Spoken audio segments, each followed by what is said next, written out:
Okay, as you can see, I got the valve cover off.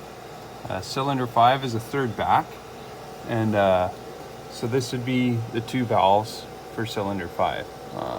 If I'm not mistaken, this looks like the exhaust and this looks like the intake. Now you basically want to see if there's any play. This one feels tight. This one has a little bit of slop, but nothing crazy. A couple of them have a little wiggle, but there's no like slop this way, like it's all just sideways.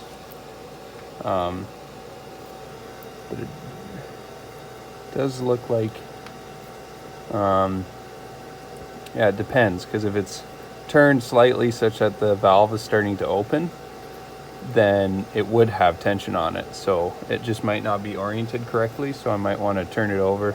I might even try running it with the cover off and see if the rockers move like the other ones do. So that'll be next. A couple notes to make, so you don't make the mistake I did. If you're gonna run it with the valve cover off, make sure you plug the hole where PCV connects to in the intake. Otherwise it's like having the throttle open. It's a massive hole. So yeah, when I started to rev up, that's not good. And then just tie your coils out of the way so they don't smack the valves or whatever. So yeah, let's give it a start. Okay.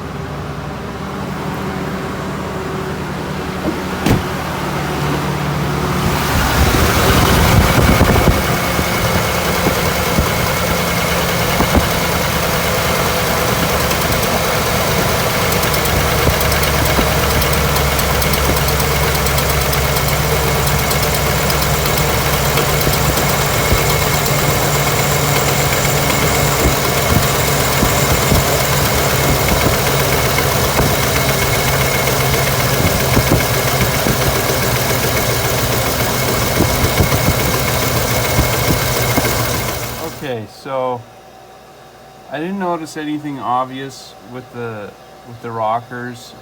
It's hard to tell visually while it's running to see if it's traveling quite as far as the other ones. So, but they are moving. They are opening the valves. The other thing is the cam could be physically ground down so that it's just not lifting as much as the other ones. So either way, the only way I can actually figure out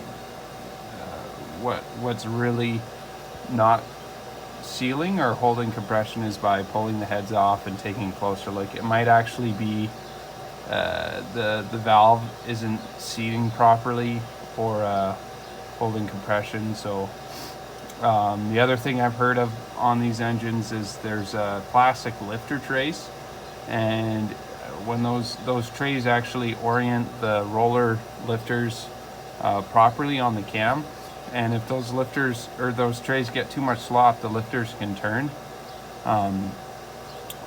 which will eventually destroy the lifter and the cam if unchecked. So unfortunately I need to tear this thing down a little farther to actually figure out what's going on. So yeah, just another handy tip for you guys. If you're doing like a pretty major teardown and you got a lot of different parts laying around, keep them organized, you know, because I mean, it's nice. I use these Ziploc bags and I just separate the different hardware and keep it with the stuff it goes on, because the last thing you need when you're putting things back together is you don't have you can't find it, and it helps you remember how it goes together.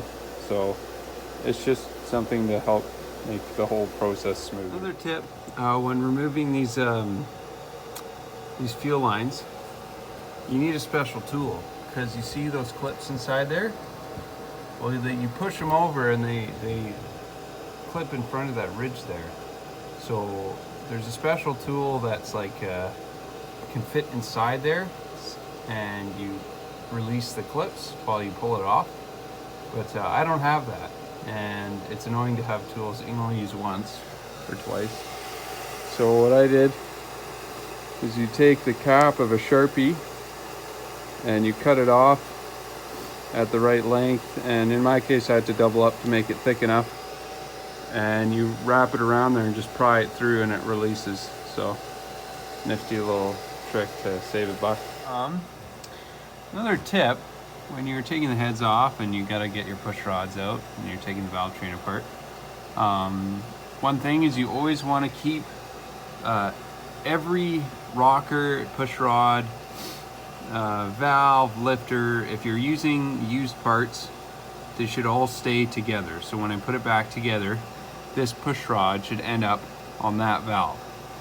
So make sure when you take it apart, you keep it organized. So I'm just using my little Ziplocs and keeping everything for each valve in a separate Ziploc. Another thing to do is you want to make sure your push rods aren't bent. So something easy to do, put it on a flat surface and just let it roll. And as long as it rolls nice, obviously it's not perfectly clean, so it's not gonna, but as long as you can tell it's not like lifting up or wobbly or anything like that, then you know that's good. So I got it all torn off, got the driver's side head off, and it's now very clear what my issue is, but it's sort of not what I was hoping. If you can see there in that cylinder, let the camera focus, come on, you can see it pretty good, I'm sure. There's like part of the ring landing just broke off and there's like a hole in the piston. So big problem. Bottom end needs to be torn apart. Need to change that piston, and bottom end probably needs to be rebuilt once I'm in there. So yeah, Murphy's Law, worst case scenario.